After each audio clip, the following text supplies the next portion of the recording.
movies, TVs, blogs, and more. This is Blogger's Corner with Britt and Dr. Bones.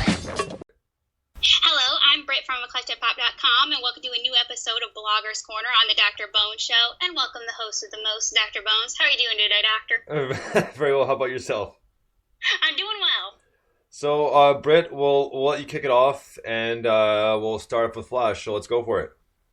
Okay, this week, the Flash had to fight off a nemesis who basically was a lot more powerful. Him, but more powerful, who eventually, did they actually say the words reverse Flash in the episode? Yes, they did, actually.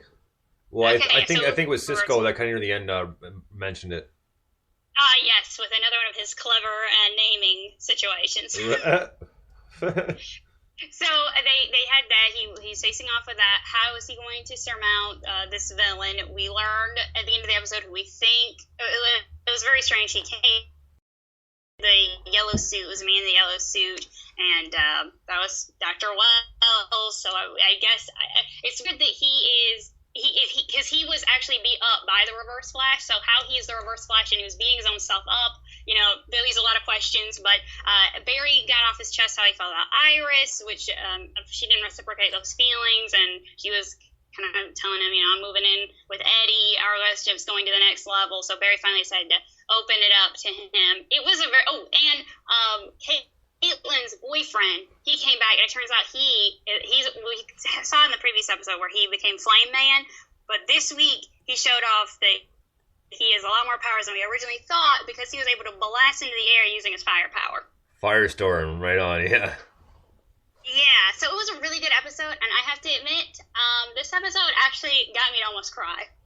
Well, really? And I'm gonna take it was when Barry professed his love to Iris?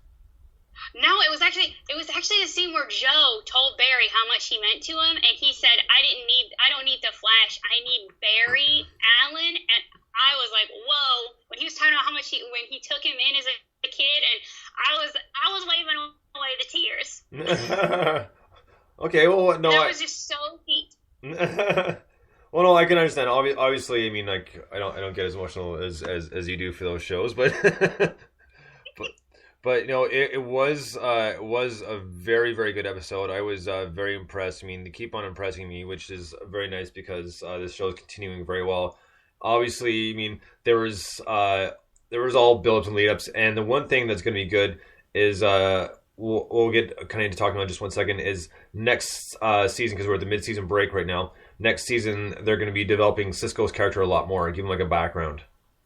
Neat. Which is mainly because at first, Cisco obviously was going to be a regular character, but they didn't realize how much impact and how much people like Cisco. So what they're going to do is they're going to start developing his character next season. Fabulous. When we come back after the mid-season break, since we're on that right now. But the good thing is obviously Cisco is brilliant, and we'll come back to him in a second. But the whole episode was good. I mean, it's nice that Barry's essentially finally convinced to say how he felt about Iris. I mean, that's one step. But there's the one point where when they found out about this Reverse Flash and they're going after him, they had to get the part from essentially Wells's counterpart in the scientific theory, well, not theory, but scientifics and that sort of thing, and kind of creating a new world, so to speak, or something that will kind of help increase how the world's doing right now. And when Eddie wanted in and saying, "No, I got a task force, so not I'm going to go to the captain if you don't take me with you, Eddie." And my very first reaction, since I'm watching my language, I was like, "Oh, F off, Eddie, come on." I was like, now Eddie is starting to piss me off, like really starting to piss me off. So, and with all these shifts, I can almost guarantee that Eddie's going to be evil in some way. I'm not sure in what facet yet or what character they may make him into, but I'm pretty sure Eddie's going to be evil. I have almost no doubt in my mind. Yeah, I do think he's headed down that path. So, I mean, but the whole thing is like when he had that box, like, oh, you have to be effing kidding me. Really? We're only mid-season, you're going to propose to her? Come on. When he's like, oh, it's been a year. It's only been about 4 or 5 months, but you're close. Yeah. Well, which took me off too was that he put that box and he knew that it was a little wide to be a ring box, but he knew what he was making her think that it was. That was a very cruel joke. No, that too. I mean, I just more touching aspect of cheesiness. I'm like, oh, well, we've been together for a year now, so let's move in. They can, like, oh, great, right. So am I going to get a real Christmas present too? Was what I thought Iris was going to ask next. Yeah, well, no kidding, you think so, because usually when they kind of plot those situations in shows, usually there's another surprise behind it. Right. So, it was just like like I said, he's really starting to irritate me, and I kind of figured that, that when he told Iris, I mean, she, as far as plot line goes, they couldn't have her right away saying, "Oh, Barry, well, I love you too." No. Like, I mean, they have to kind of carry it a little bit further first before they can come around. Exactly. So I don't know. At first, I thought when Eddie mentioned it, she didn't really believe it. I'm kind of confused to where Iris stands. When he said it, she didn't really seem to have this awakening, as to feel, oh wow, actually now that you mention it, Barry, I kind of feel the same way. So because they have such a close sibling-like bond, I feel like Right. for Iris, it kind of came out of nowhere. Yeah, no, that's true. But you think, I mean, when they're younger, sure, no, that could be passed off because your kids, know any better, yada yada yada. But now that they're older, you think, I mean, at least at this point in their lives, I mean, not just them, but for anyone, you'd pick up on all these little things. I mean, just the stuff you did. The Christmas present, for instance. I mean, that's like a huge thing right there. It's not her mom's ring, but it's a replica. Like, what does that tell you before you even said anything? Well, that's true. That was very sweet and thoughtful. And I don't know, I guess I could see a sibling-like person doing that, but you're right. It did have a lot of romance behind it, so maybe Iris is in denial. I don't really know. It is a lot like Lana and Clark on Smallville. They grew up together, she didn't really think that they didn't have like a sibling-like bond, but she didn't really see him that way, and it took her a few seasons, but she finally got there. I mean, he is Superman. Well, exactly, and but now, like, I mean, we saw how actually, before we get to Wells, we'll get to Ronnie, and because Caitlin was walking into her car and she saw the reflection, like Ronnie, she knew it was Ronnie, so she went looking for him, right? And then couldn't find him. Then obviously she went to Cisco for help, even though she didn't want it. She went to him anyways, and I'm sorry, Cisco's got some of the best one-liners, and when he had it, or pretty much it was the radiation meter, or some of the lines that, and then it all goes down and goes, I wish that was because the batteries were dead. kind of joking, but kind of freaking out too. And then obviously they run into Ronnie and they try to bring him home, and obviously he doesn't remember. They want to help him, but he takes off again. But at the very end, where he actually helped them out, and the last thing he said was, "Don't come looking for me anymore." But in the comics, Firestorm is a good guy, so he's not going to be an evil villain. Like, he will be around to help, but just kind of in small doses. And plus, being Stephen Amell's cousin, and from the Tomorrow People, they're not just going to cast him for a small role like that. They're going to give him like a full-fledged full role. Yeah, that's what I was thinking when they introduced the character earlier this season. I thought, wow, he's not going to just be on here for one episode, so definitely expecting more there. Now, is Firestorm kind of like a guardian angel, if you will? Like, he just kind of shows up at opportune times, but doesn't really have a central story?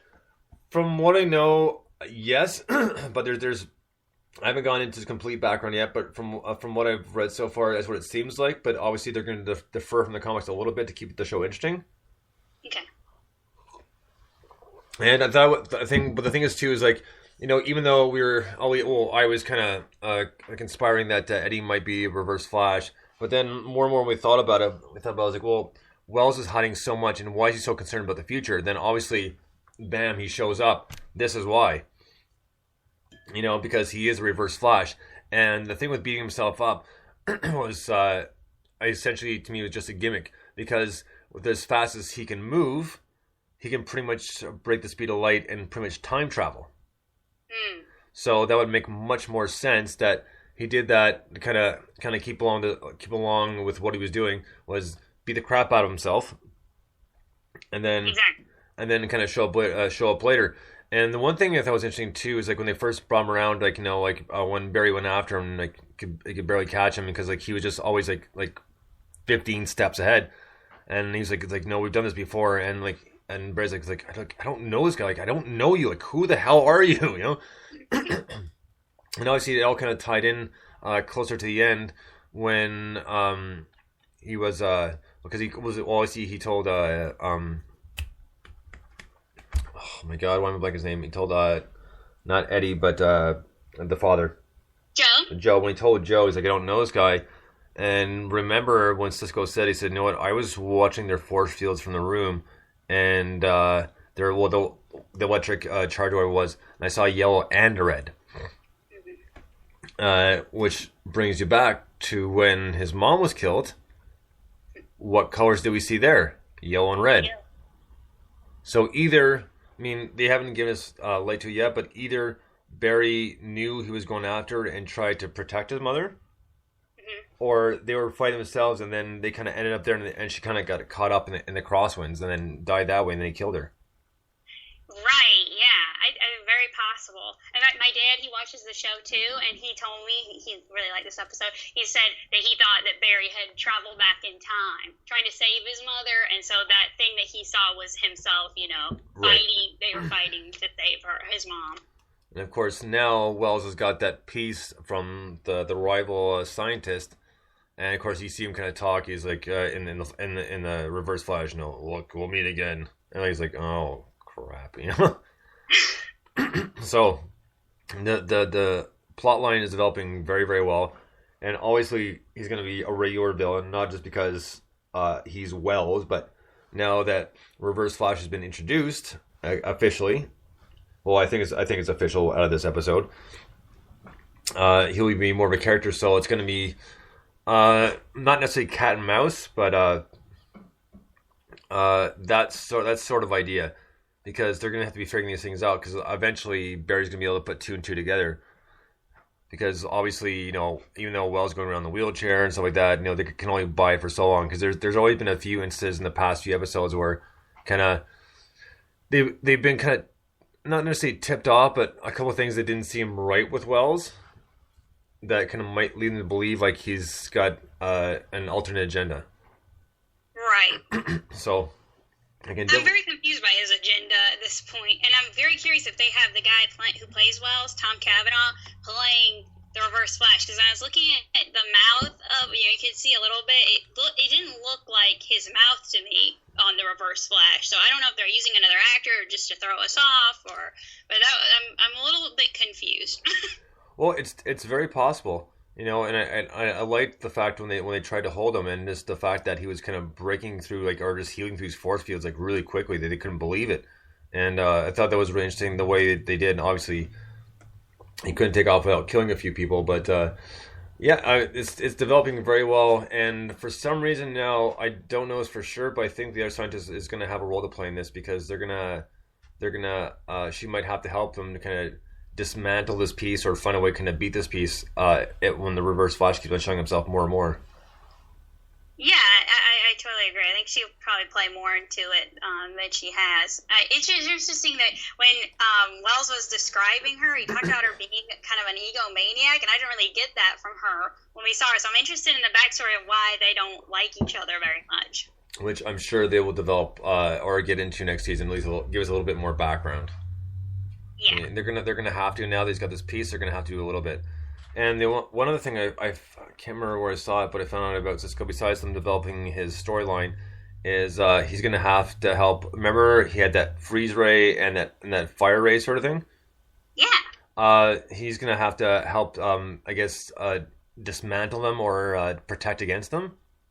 Okay. Because they're somehow gonna fall into the wrong hands, and I'm not sure which wrong hands they're gonna fall into quite yet. But that's going to be another thing going on next season. So, and this was just a fantastic episode. I think they did a really, really good job with it. I mean, again, very, very impressed. And, I like to see what happens next, because now Eddie's kind of going down the off-beaten path. And, Reverse Flash is showing itself. And so things are starting to get more intense and a bit more, a lot more interesting. I mean, they've already been interesting, but now they're escalating a lot. And he went to talk to his father in jail. So, at first it was pretty much because his father convinced him to tell Iris tell Barry that he knew he already loved Iris, and that why haven't you told her yet? Like, why because you put everything on hold for us, and you kind of missed this whole chunk of your life when you should have kind of told her years ago.